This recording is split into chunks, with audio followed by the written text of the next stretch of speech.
Continuando então, agora que a gente já estudou a relação entre calor e trabalho num sistema termodinâmico, vamos olhar para a primeira lei da termodinâmica e o conceito de energia interna. Tá? Então, se a gente reparar para um sistema termodinâmico qualquer, esse sistema pode sofrer algum processo. E esse processo, qualquer processo termodinâmico que ocorra em um sistema, significa transformar o valor de estado daquele sistema. O que é o estado de um sistema? Quais as características que ele tem, por exemplo, de volume, temperatura e pressão. Nessa primeira figura, esse gás aqui dentro, ou esse líquido aqui dentro, estava com uma certa temperatura, ocupava um certo volume e exercia uma certa pressão nas paredes ao redor. Se você variar qualquer uma dessas variáveis físicas aqui de estado, que são variáveis de estado, significa que ocorreu algum processo termodinâmico. Tá? Se você quiser variar o volume, ou você tem que variar a pressão. Se você quiser alterar a temperatura, tem que alterar o volume ou a pressão, ou os três ao mesmo tempo. Mas a gente vai chamar aqui de processo termodinâmico quando você sai de um estado inicial, em que você tinha um valor de volume, um valor de temperatura e um valor de pressão, e vai para um estado final com outros valores dessas grandezas. Né? Então, alguns exemplos aqui de processos termodinâmicos. Eu posso vir de uma situação inicial. Repara esse gráfico pressão por volume, que a gente vai usar bastante ele aqui daqui para frente. Tá? Então, eu tinha uma situação inicial que tinha um valor de pressão e tinha um valor de volume aqui embaixo. Algum processo ocorreu com esse sistema que ele chegou aqui no final com um valor de pressão bem mais baixo e um valor de volume bem mais alto. Então repara, esse processo que ocorreu aqui, a gente não sabe qual foi o processo, mas você teve uma diminuição da pressão enquanto aumentou o volume do sistema. Não é a princípio o que está acontecendo nessa figura, né? Aqui você está tendo um aumento de volume, beleza, mas está mantendo a pressão constante, com o peso aqui do contrapeso mais a atmosfera, né? Então você está mantendo pressão constante, nesse caso, e aumentando o volume. Aqui não. Aqui diminuiu a pressão enquanto aumentava o volume, então é outro processo. Aqui embaixo, por exemplo, você tem um outro caso que também vai da mesma situação inicial para o mesmo estado final do que o caso de cima. Então repare, se você olhar esse sistema no início, nos dois casos, e no final, é o mesmo sistema, com a mesma temperatura, mesmo volume, mesma pressão. Mas o processo que ocorreu aqui no primeiro é diferente do processo que ocorre no segundo. No segundo ocorre até dois processos aqui. Primeiro, uma expansão, né? Aumenta o volume. Então, uma expansão do sistema até o ponto A com pressão constante, parecido com isso aqui, né? Então, você aumenta o volume mantendo a pressão constante. Mas depois ocorre uma redução da pressão com volume constante. Esse processo AF é uma redução de pressão a volume constante, né? Mas o que importa é que tanto na primeira figura quanto na segunda, o estado inicial e final são os mesmos.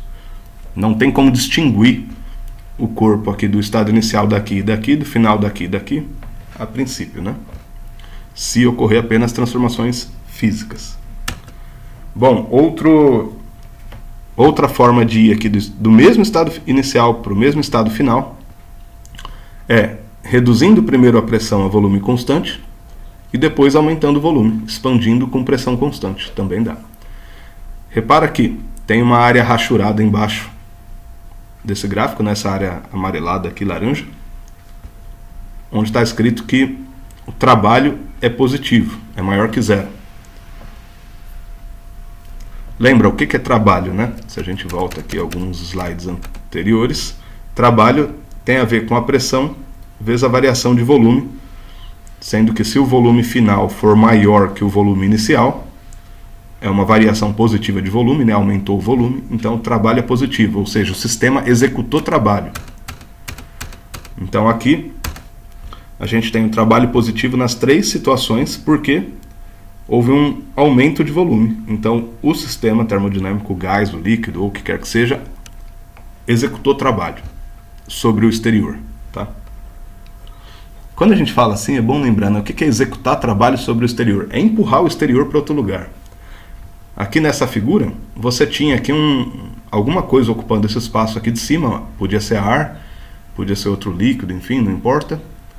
E quando esse sistema termodinâmico empurra o pistão para cima, ele executou um trabalho sobre o ambiente ao redor. Ele executou um trabalho sobre outro corpo, né? Então, trabalho positivo. Aqui outros exemplos possíveis de você ir da mesma situação inicial, mesmo estado inicial para o mesmo estado final, ou aumentando a pressão, ou aumentando o volume, depois reduzindo drasticamente a pressão, ou reduzindo a pressão, enfim, outras possibilidades, né?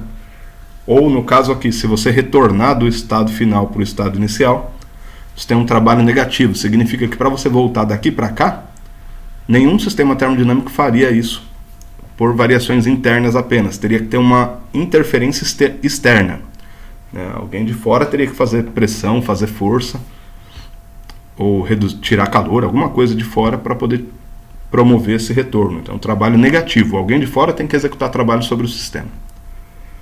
E aqui outros casos, um caso cíclico, em que você vem da situação inicial para a final, depois volta da final para a inicial, que você, dependendo da curva que você faz, você pode ter um trabalho líquido, ou seja, o trabalho que sobra, positivo. O que é esse trabalho que sobra, né, entre aspas? Aqui o sistema executou um trabalho aumentando o volume, né? Então, se aumentou o volume, o sistema executou um trabalho sobre o meio, o trabalho foi positivo, depois o meio executou um trabalho sobre o sistema para voltar para cá. Mas o meio executou um trabalho com menos pressão, né? Está mais embaixo a linha do que a de cima. Se ele executou um trabalho com menos pressão, foi menos trabalho. Lembra que trabalho é pressão vezes variação de volume. A variação de volume aqui é a mesma, tanto no sistema executando trabalho quanto o meio executando sobre o sistema, mas quando o meio executa trabalho sobre o sistema tem menos pressão, então é um trabalho menor. Então quer dizer que o sistema fez mais trabalho sobre o meio do que o meio sobre o sistema. Então o trabalho líquido, a diferença aqui é positiva, né? Dessa forma dá para a gente alcançar agora a primeira lei da termodinâmica. Nesse estudo entre quantidade de calor cedida ou recebida por um sistema e trabalho executado, realizado ou executado sobre o sistema, tem um valor que experimentalmente foi percebido que é constante. Quando você sai de um estado inicial e vai para um estado final, não importa o caminho que você faça, esse valor, calor menos trabalho, é constante.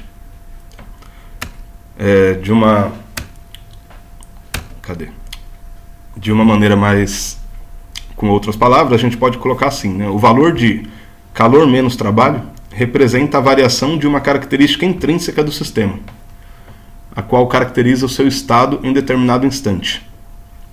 A essa característica foi denominada a grandeza energia interna. Vou voltar para os gráficos aqui para a gente entender melhor. O que esses gráficos dizem para a gente? Se eu saio de um estado inicial e vou para um estado final, dependendo do percurso que eu faço, se eu vou por baixo aqui, por cima, enfim, eu vou ter uma quantidade de trabalho que é diferente. Repara aqui, trabalho é pressão vezes volume, então é a área sob o gráfico.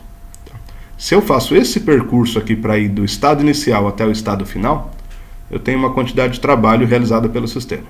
Se eu faço esse outro percurso aqui, vario o volume lá em alta pressão e depois eu diminuo a pressão, então eu tenho que fazer muito mais trabalho. Imagina, eu estou variando o volume de um sistema, mantendo a pressão em alta pressão aqui em cima, né? Então eu tenho que fazer mais força, mais trabalho. Já se eu primeiro reduzo a pressão e depois eu aumento o volume, então o trabalho é mais... preciso fazer menos força para executar esse trabalho, então eu tenho menos energia gasta para fazer esse trabalho. Então é um trabalho, a área sob o gráfico é pequenininha, né? Nesses três primeiros gráficos, então, o que a gente tem? Diferentes quantidades de trabalho executado pelo sistema. No entanto, você também tem diferentes trocas de calor recebidas ou cedidas por esse sistema, né? Por quê? Você pode fazer um aumento de volume a alta pressão e aí perder muito calor, ou você pode primeiro já retirar calor do sistema, esfriando, diminuindo a pressão, e depois fazer o trabalho com uma temperatura bem mais baixa, teria menos perda de calor.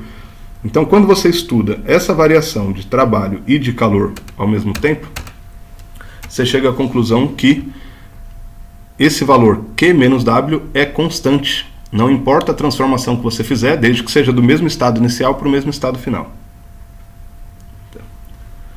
Então, existe uma característica do sistema, que é uma característica de estado,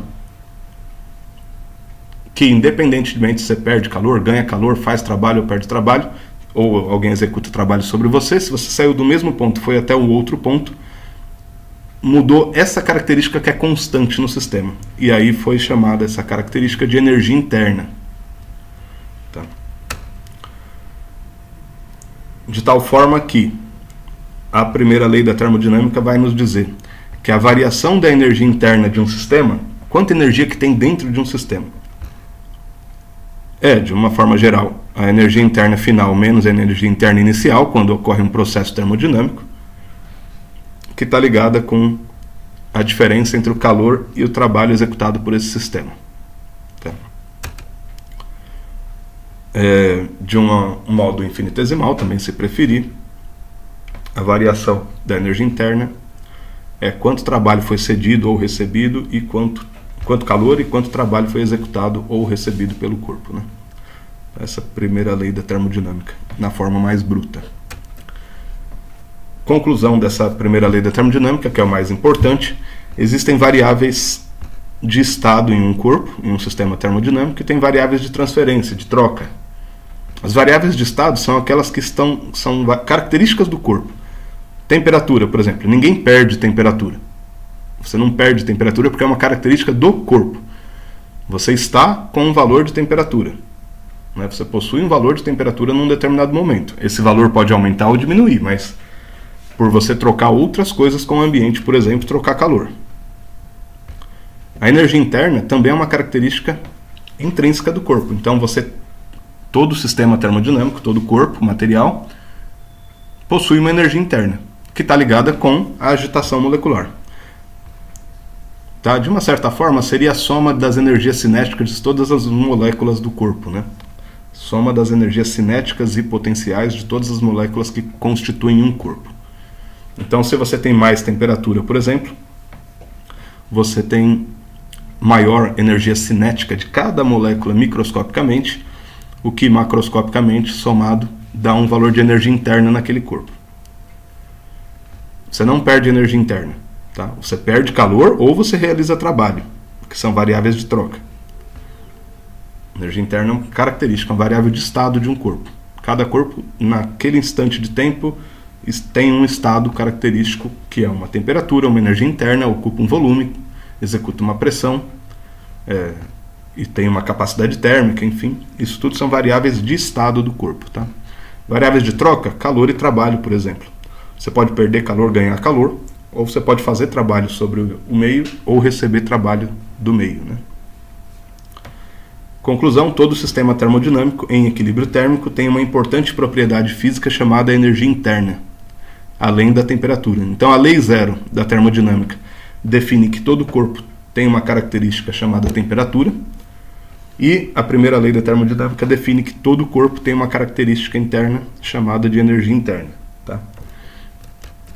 Vale a pena mencionar aqui, né? A gente vai fazer uns exercícios aqui, mas energia é medida em joule, se o calor estiver em joule e o trabalho em joule também, né? Não vai misturar caloria com joule, com quilowatt-hora, que vai fazer uma bagunça aqui. Tá? Algumas transformações especiais para concluir aqui.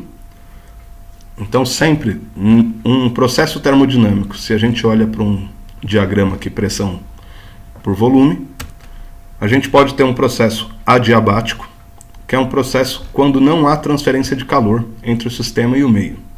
Tá? Aqui tem essa curva azul, indicando um processo adiabático. Se você consegue fazer um aumento de volume sem trocar calor com o ambiente, então você vai reduzir a pressão com esse formato de curva. Tá? Dessa forma, se o calor é zero, a variação da energia interna vai estar dependente só do trabalho realizado ou sofrido pelo corpo. Tá? Isso pode ocorrer, por exemplo, quando você realiza trabalho muito rapidamente sobre um corpo e aí não dá tempo de trocar calor com o ambiente, ou quando o sistema está isolado termicamente, né? Também não sou dentro de um isolante térmico, também não vai perder ou ganhar calor. Uma transformação isovolumétrica ou isocórica, por exemplo, aqui na vertical, é quando o volume se mantém constante, então não tem variação de volume. Se a variação, se esse processo está ocorrendo sem variação de volume, não tem realização de trabalho, né? Então, a variação de energia interna vai ser unicamente em função do recebimento ou da perda de calor. Tá, eu vou passar rapidamente aqui para a gente não gastar muito tempo nisso, mas depois vocês podem pausar o vídeo, né?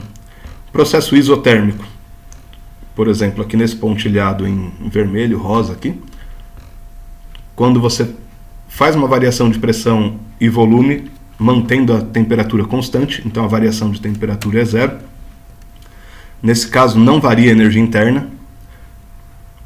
Olha que legal, né? Você tem uma não variação de energia interna porque não varia a temperatura do sistema. Então a quantidade de calor está ligada com o trabalho realizado, né? Você executa um trabalho e perde calor, ou ganha calor e executa um trabalho, de tal sorte que não varia a energia interna do sistema. Processo isobárico está aqui em cima em verde. É quando você mantém a pressão constante, então você não tem variação de pressão, e aí o trabalho executado depende apenas do volume, já que a pressão é constante. Tá? Então a variação de trabalho vai estar relacionada diretamente com a variação de volume, ou seja, ela é linearmente dependente apenas do volume. Outros dois processos aqui para concluir, esses fundamentais para as próximas aulas. Processos cíclicos, quando o sistema realiza processos intermediários, mas retorna ao estado inicial. Então sua energia interna não varia. Lembra que para a energia interna variar precisa ter mudança de estado, né? Se você executa um processo cíclico, faz lá um monte de coisa no sistema, mas volta para a situação original, com a mesma temperatura inicial, pressão inicial, volume inicial, então a energia interna não variou. E aí todo o calor é equivalente ao trabalho. A gente vai voltar nisso nas próximas aulas. Ou expansão livre, quando ocorre uma expansão, quer dizer, o volume final é maior que o inicial, mas sem trocar calor com o ambiente. Uma expansão adiabática. E aí sem realizar trabalho. Quer dizer, seria uma expansão que você não troca calor com o sistema e não precisa empurrar nada para fora. Então, nesse caso, a variação de energia interna é zero. Aqui, só para concluir, vocês podem pensar, por exemplo, na expansão do universo. Se o universo não troca calor com outro universo, e ele não precisa empurrar outro universo para fora, então ele executa uma expansão livre, ou seja, a energia total do nosso universo continua constante com o mesmo valor, ela não varia. Tá? Beleza? Vou falar dos exercícios, fazer alguns exemplos agora.